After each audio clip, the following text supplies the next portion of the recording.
Majelis Dikdasmen, kemudian semua pembiayaan juga dibiayai oleh Majelis Dikdasmen. Jadi mereka merupakan suatu keberkahan untuk kita semua. Sekolah-sekolah tidak perlu membayar, sudah dibayari semua oleh bapak-bapak dari Majelis Dikdasmen Yesus Pala. Nah, hari ini adalah kita akan ditambahi lagi dari bapak-bapak Majelis Dikdasmen, bagaimana kita nanti bisa mengelola sekolahan kita dengan baik sehingga sekolahan kita itu makin dipercaya oleh masyarakat.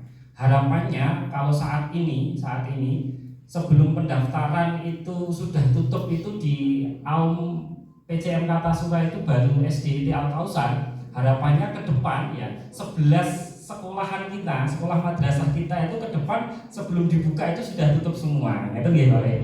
Amin. Sama nanti ini di Kartasura ini termasuk aum yang cukup maju. Tadi ada kemarin sudah disampaikan sekolah yang unggulan ini ada berapa? Ada 3 ya. Ada 3 sekolah unggulan dari PP. Monggo nanti bisa kita pertahankan dan bisa kita tingkatkan kualitas kita maupun kuantitas kita. Sudah diakui oleh menjadi percontohan Majelis Dikdasmen Sukoharjo, baik administrasi maupun yang lainnya. Jadi menjadi percontohan. Karena ketika laporan itu kami sertakan semua daripada nota-nota itu sampai sekecil-kecilnya ada semua. Sehingga kecamatan yang lain itu kok iso ya Tasuro kayak gini ya, buat administrasi begitu lengkapnya. La taqnatu mir rahmatillah. Janganlah berputus daripada rahmatnya Allah. Jadi ini maksudnya bagaimana? Maksudnya kita itu jangan sampai patah semangat jamiah. Sesungguhnya Allah mengampuni kesalahan hamba-hambaku semua. 2024 resmi kami buka. Bismillahirrahmanirrahim. Lutfi toh? Nah iya. Dokter Kalingan. Untuk yang tadi poin keempat itu terima harus juga. Saya setuju dengan Apa? Nah, Pak udah nyentuh tak ketok. Pokoknya sini harus senyum loh ya. Oleh nesu. Ya tepat, jadi 85% ini apa namanya? Kita untuk membatasi upaya Ya. Gitu geng. Jadi kita tetap bercantumkan kan? Oke, sepakat ya? Oke, sepakat. Oh, ya. Tetap tapi itu kata-kata pakai Pak Chandra. Oh ya, redaksinya Pak. Redaksi untuk kita lakukan. Seringkali kita terjebak, kita harus memuaskan wali murid, kita harus memuaskan siswa, ngapain? Gitu. Ngapain? Penting ya. Ngapain? Itu nggak penting. Ketika kita orang besar, tetapi kalau kita orang kecil-kecil mau berpuasan wali murid, santri dan seterusnya, ya berpikir begitu dong. Jangan sampai masyarakat orang tua itu berpikir ini kira-kira apa nanti Bu kan gitu dong, Bu Yustri, Bu Besana semuanya kan semuanya kan tidak akan sampai. Tetapi kita sudah mengeluarkan berbagai macam terobosan inovasi. Bisa nggak? Termasuk masih memulai sekolahnya itu masuk UKM atau usaha besar. Ya. UKM itu hadir karena ada kebutuhan masyarakat. Bapak Ibu hadir, sekolah Bapak Ibu hadir di lapangan itu untuk memenuhi masyarakat atau bukan? Kalau saya berpikirnya adalah kita adalah orang Muhammadiyah, kan gitu? Yang mari tanya di sini. percepatan pembangunan sekolah-sekolah di Muhammadiyah. Yang paling penting kalau menurut saya yang pertama adalah Bapak Ibu semuanya itu guru, itu sesuatu yang sangat penting. Dikatakan favorit jika apa? Paling enggak satu akan sepakat nggak? Sepakat. Itu kan? Maka kita harus bagaimana memiliki kualitas dan kuantitas input. Itu salah satu indikator sekolah kita. Akreditasi A atau unggul, monggo di tingkat itu. Saya asisten di tingkat perguruan tinggi, lupa kalau di SD apa, mungkin juga sama kan gitu ya. Sami. Oke, ranking sekolah. Oke. Kesiapan karir atau penerimaan pendidikan selanjutnya ini penting. Prestasi akademik, pertanyaan akademik ini sesuatu yang harus kita pegang untuk memajukan sekolah Muhammadiyah. Yang kanan itu beberapa persepsi terkait dengan jumlah favorit. Saya pikir pola-polanya kan sama. Ini yang kita pegang untuk memajukan sekolah. Kalah terus ya. Kalau sekali aja kalah berkali-kali gitu. Saya kemarin ngisi sama anak-anak SMA gimana? Masuk tanya, oh saya mau kalau Anda jadi manajer MU apa yang saudara lakukan? Oh saya akan beli ini, saya beli ini, kalah lagi lah ini ya ini. Jadi dua hal ini kadang-kadang menciptakan sesuatu ya. Jadi konon ya laki-laki yang paling setia itu adalah laki-laki yang mencintai MU, penggemar MU ya. Walaupun kalah terus. Nah ini udah ngacem dulu, pojokan itu ngacem ya. Kamu juga di Gresik ya, di GKP ya. Sekolah perubahan ini ada satu, siswa dan orang tua menarik minat ya.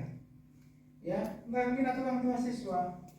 Dan saya yakin masing-masing memiliki sebuah kekuatan ya. Saya nggak bisa menyamaratakan MPK dengan Gunilan, saya nggak bisa menyamaratakan SDIT dengan taruhlah Beogunan atau Ketonatan.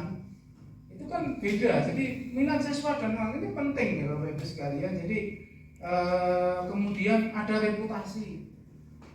Kira-kira reputasi ya, ini tanya Pak Isa itu reputasinya apa, kira-kira branding yang bagaimana. Reputasi itu kan karena kata-kata adalah doa, kata-kata adalah doa dan identitas, serta 70% orang tua itu memilih sekolah dengan cita. Biasanya Mubinsa itu slogannya sekolahnya umat membangun peradaban. Ya. Cuma untuk kali ini slogan baru ya Pak ya.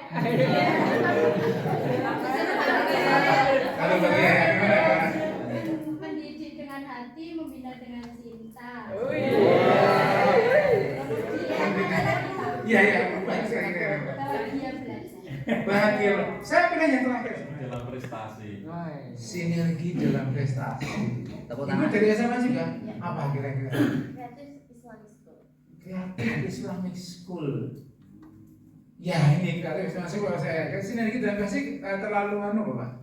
Terlalu berat itu ya. Ya, oke, tapi it's okay ya. Prestasi gagal dalam melakukan transformasi. Kebetulan materi transformasi akan disampaikan oleh Pak Choi besok insya Allah ya. 84% upaya transformasi gagal bukan karena teknologi, melainkan karena kita orang. Jadi kalau kita punya ada agenda perubahan dalam sekolah, 84% itu kegagalan karena faktor orang.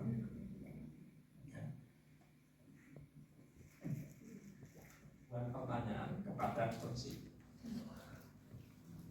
Membuat pertanyaan, dengan pertanyaan tersebut kemudian bisa menggali ya, apa masalahnya, apa solusinya, dan tindak lanjutnya apa. Jadi tadi di video juga sampaikan, psikos tidak perlu memberitahu, oh solusinya begini Mbak, oh enggak.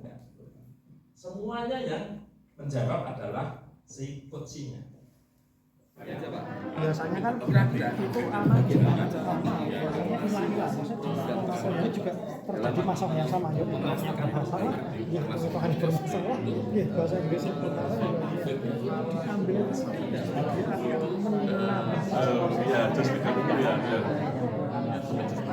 paling nggak akan. Ya, nanti kan. Ya.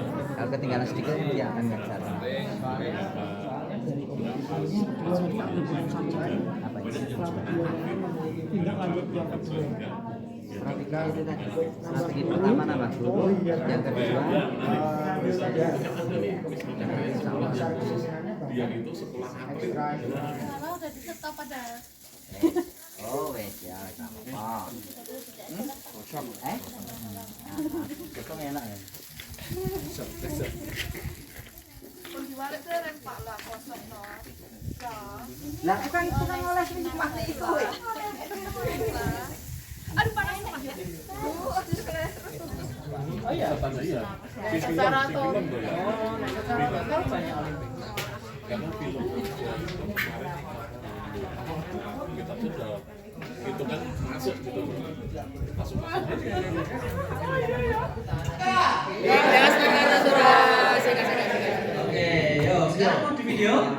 Artinya orang transformatif itu selalu berorientasi kepada masa depan, ya, masa depan.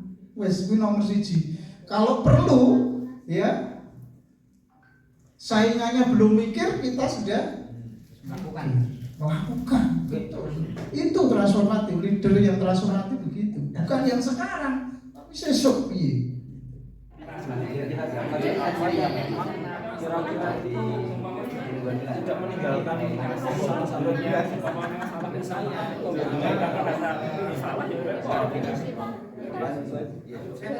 karena kan kita bisa kalau kita ngomong tidak sebetulnya klarifikasi saja jadi bukan kita yang muda itu membuatkan PPT tapi bagaimana ya memang kemarin jadi memang kalau memang kita mau fokus minat malah dalam PPT bagaimana tadi diajarkan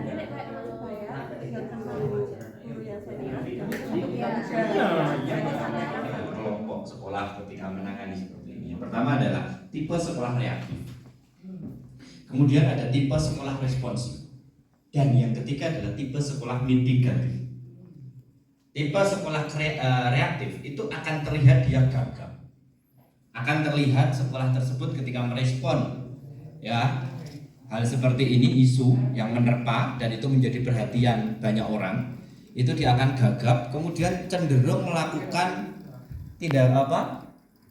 respon-respon yang tidak terukur, tidak terkoordinir dengan baik, ya akhirnya ya blunder, satu pernyataan satu hari dengan hari berikutnya berbeda antara satu tokoh atau siapa di sekolah itu dengan yang lain, kepala sekolah misalnya, dengan guru beda pernyataan misalnya seperti itu, dan ceritanya jadi banyak. Ini sebenarnya apa yang terjadi? Orang sing ngomong karena beginilah begitu aja. Jadi tidak satu suara. Itu kecenderungan yang dilakukan oleh sekolah-sekolah yang reaktif.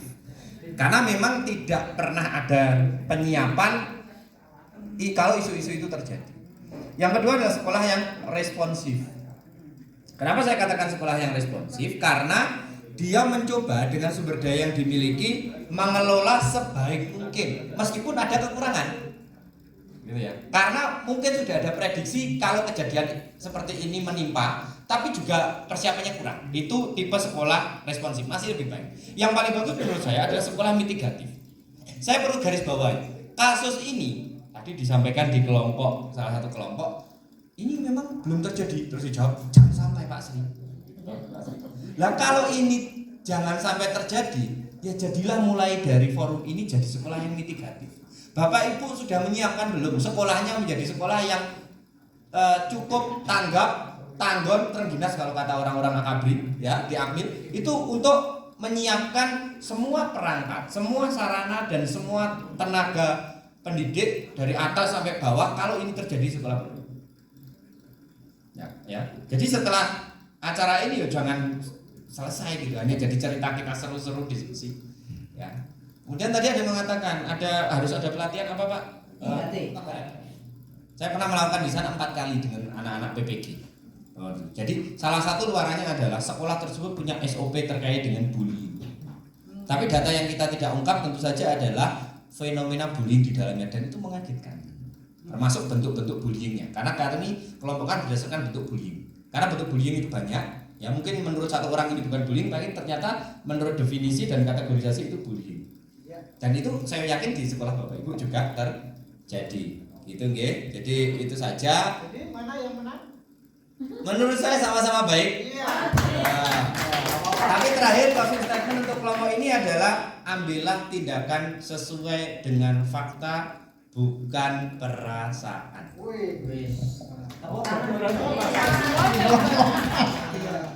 Dua kelompok tadi yang mengulas tentang penurunan, temanya cukup aktual ya, penurunan jumlah siswa ya. Dan ini agak sombong, boleh lah kelompok dua tadi ya. Saya belum pernah mengalaminya, Pak. Cuma hati-hati, ini larang terapi Mas. Ya gitu.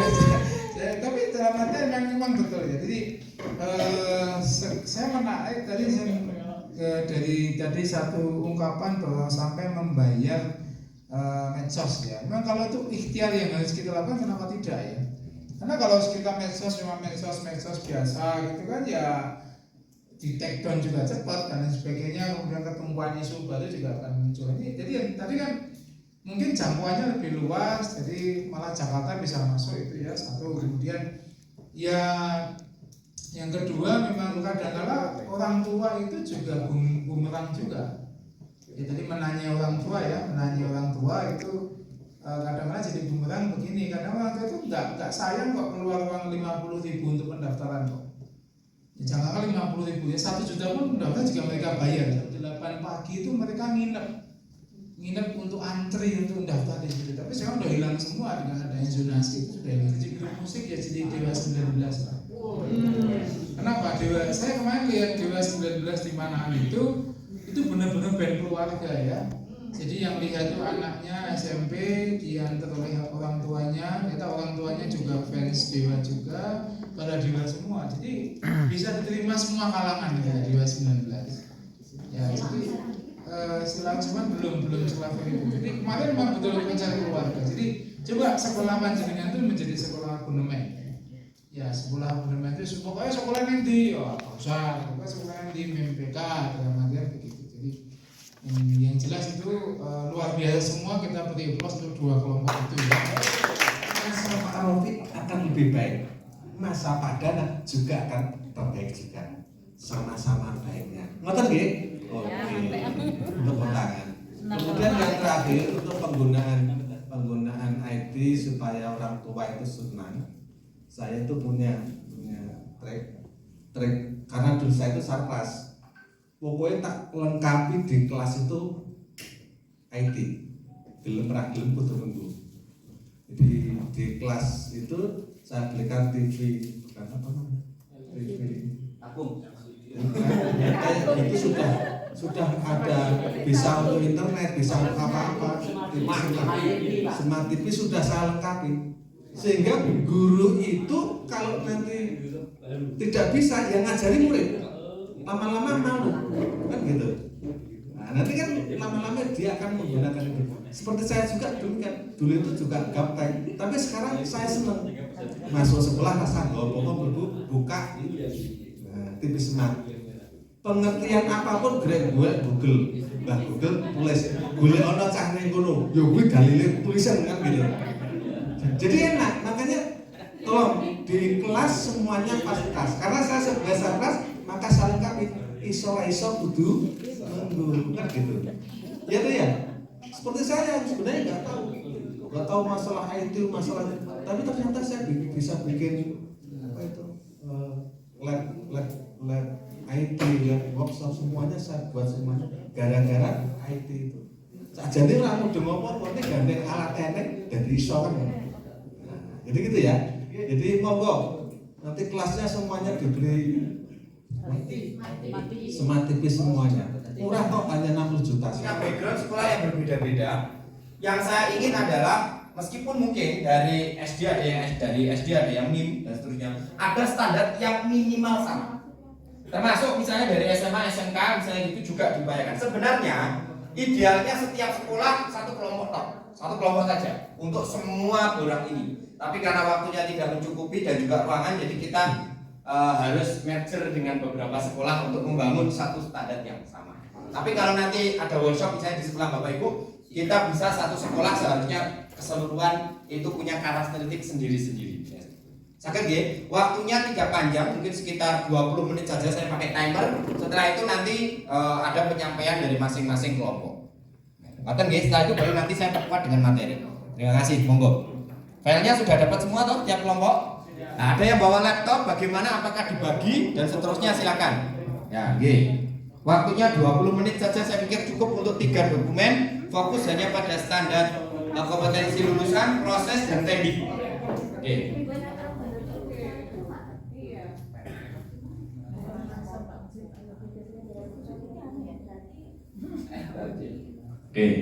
Lulusan kondisi saat ini Bapak Ibu, lulusan baru sekitar 70% yang mampu baca Al-Quran dengan fase dan tartil secara tajwidnya benar, maka ke depan harus bisa secara 100%. Kemudian analisis lingkungan, kekuatan SDM yang sudah berkualitas, kemudian sarana dan prasarana saja kalau kata orang-orang di terminal kasarannya gitu. Kalau tidak bermutu, siap-siaplah untuk ya tergulung kalau tadi katanya Pak Coy, ya Dokter Coy. Nah, sebenarnya mutu itu gampang, ya kalau dikatakan, tapi dijalaninya berat. Mutu itu kalau saya bisa gambarkan, mutu itu gabungan antara komitmen, kolaborasi, dan inovasi. Jadi kalau digabungkan mutu, komitmennya harus kuat. Tidak cuma kepala sekolahnya. Kepala sekolahnya ora iso turu mikirno tapi gurune turu terus ning lab, ning musola dan seterusnya nggak bisa. Semuanya harus gerak. Jadi harus punya komitmen semua. Komitmen ya, komitmen internal dulu. Kita jangan ngomong keluar dulu, orang tuanya, sinergi dan seterusnya. Orang tua itu ya tidak semuanya itu, mohon maaf, punya pemahaman terkait dengan pentingnya pendidikan. Karena sekolah itu kadang juga bukan niat lillahi ta'ala untuk anaknya pinter, tapi ya branding orang tua. Gengsi. Yo banyak. Total quality management itu tidak disampaikan. Kenapa? Ya karena waktunya belum tepat timingnya. Timingnya baru Pak Prof Mukti menjabat sekarang. Apa itu? Deep learning. Saya dapat ini dari Widya Suara Jawa Barat, teman saya. Dia sudah S3, Pak Idris Ahmad. Itu juga motivator pendidikan. Itu beliau bikin ini dan kemudian saya tiru slide itu. 3 pilar deep learning ini belum banyak sosialisasi deep learning ini. Belum ada. Nah, ini adalah salah satu gambaran paling sederhana. Kalau Bapak Ibu ditanya apa itu mindful learning, apa itu meaningful learning dan joyful learning, itu ada. Perkembangan biologisnya dipercepat, perkembangan mentalitas psikologisnya diperlambat. Jadi mereka itu tidak memenuhi akil balik kalau secara usianya. Mereka itu balik tetapi tidak berakal. Mereka itu balik tetapi akilnya kurang matang. Balik karena anak 4 SD sekarang sudah mens. Baliknya pertumbuhan biologisnya itu dipercepat anak sekarang dengan gizinya terpenuhi, tontonannya seperti itu, apalagi habis ini makan siangnya digratiskan. Ya toh? Tapi akalnya menurun. Untuk usia, ya. Nah ini kemudian meaningful learning sedikit lagi. Bapak Ibu, tolong guru-guru itu dilatih piye carane anak-anak itu langsung ketemu dengan problem di sekitar mereka. Karena mereka itu tidak bisa dikurung hanya dengan kompetensi di muatan materi buku. Muatan materi itu ilmu pengetahuan berkembang, materi hari ini besok udah lawas. Tapi kalau mereka bisa menjadi reseptor-reseptor terhadap perkembangan di sekitarnya, mereka kan jadi pembelajar yang hebat. Kemudian terakhir joyful learning menggunakan permainan edukatif untuk mengajarkan, dan ini contoh ya, misalnya sains dan matematika. Tapi mapel yang lain juga bisa menyesuaikan. Ya, jadi 3 ini baru tataran praktek di pembelajaran. Nah, belum nanti di standar, di standar pengelolaan anggaran dan seterusnya. Tapi minimal ini pembelajaran. Ya, nah ini belum banyak. Kita kan hebat di konsep, tetapi tidak dilaksanakan. Kok bisa? 3 tahun berturut-turut peringkat 3 nasional. Bandara. Kok bisa? Banyak faktor. danane dan seterusnya, dukungan dan seterusnya. Iya, tapi kita nggak bisa bohong bahwa mereka terbaik. Saya ngomong ke Pak Sri, ya, Bapak Ibu kan sering studi tiru, ya. Kalau studi tiru itu, ya belajar itu jangan belajar hanya sejarahnya mereka maju di sekolah-sekolah itu. What next, mereka itu mau ngapain? Kalau Bapak Ibu belajar dari sekolah, perjalanan mereka sukses, oke, itu bagus, menjadi motivasi. Tapi setelah itu mereka mau kemana? Itu kan analoginya gini, ya. Misalnya kita merasa mereka lebih maju dari kita. Mereka sampai mana misalnya? Sudah sampai Bandung. Ya kita hanya belajar perjalanan dari Solo ke Bandung mereka. Kenapa kita tidak tanya setelah itu mereka mau kemana? Ke Jakarta. Ya udah, kita belajar bagaimana mereka akan ke Jakarta. Langsung to the point.